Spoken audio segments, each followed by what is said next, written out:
Hey guys, today I'm going to be teaching you how to make fall candle holders. Now these candle holders are pretty simple and cheap to make.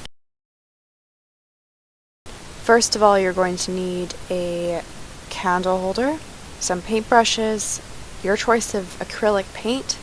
Taking a piece of paper, you're going to want to ensure that you have something to put your paint on. So I'm using this piece of paper as my paint palette. Make sure that you shake your paint well before you use it.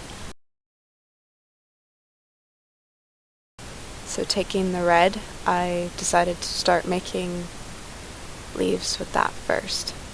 Taking my paintbrush and my paint, I'm going to start making leaves on my candle holder. Now you can do this however you want. I'm just kind of winging it here.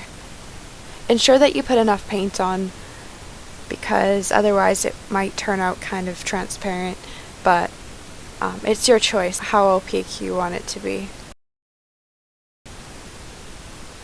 Cleaning off my brush, I take the brown paint,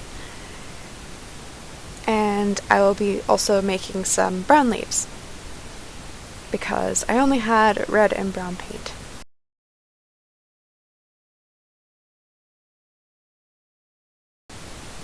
I'm not a very good artist, but here's how it turned out. In order to make this leaf candle, first of all we're going to make our own Mod-Podge. Now to do this you need an airtight container, some white glue, and some water. So we're just going to empty the bottle of white glue into our jar here.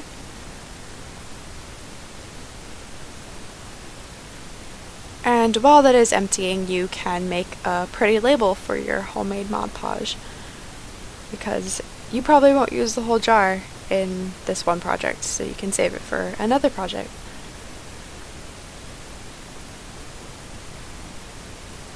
After your glue bottle has been completely emptied, we are going to add about half the amount of glue's worth of water. So essentially you're going to want 2 parts glue and 1 part water. Now taking your leaves, a paintbrush, and your candle holder, and your newly homemade Mod-Podge, we're going to coat the candle holder with some of your new Mod-Podge, and we're going to start putting the leaves on. So coating the surface, you can put your leaf on after to help it stick a little bit better. I just kind of winged it here. Just ensure that your leaves are sticking. I found that new leaves worked better. The really crispy leaves were hard to attach to the glass since they weren't really that flat.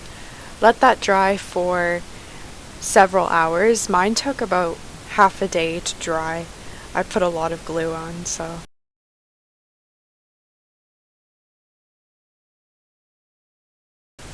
Taking a bunch of twigs and branches that I found in the forest, I measured how high roughly the candle holder was and did some rough breaks on the twigs and branches. Now these aren't perfect, but I was going for the rustic sort of imperfect look.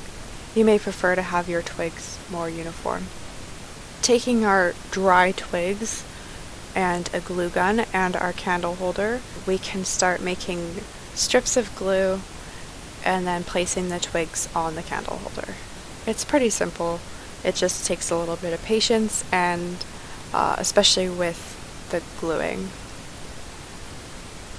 As you can see here, it took a little bit of trial and error to get my twigs to stay. Once your twigs are attached to your candle holder, I chose to wrap some twine around my candle holder and make a bow, because I thought that would be really cute. But it is your call, you don't have to tie any twine around yours. And I actually ended up attaching twine to all of my other candle holders too, just to make them all look somewhat similar. So these are the final candle holders, all dry and lit. And I put little tea lights in each of them. Just be careful not to burn candles when you are not in the room. And thank you so much for watching. Have a great week. Bye!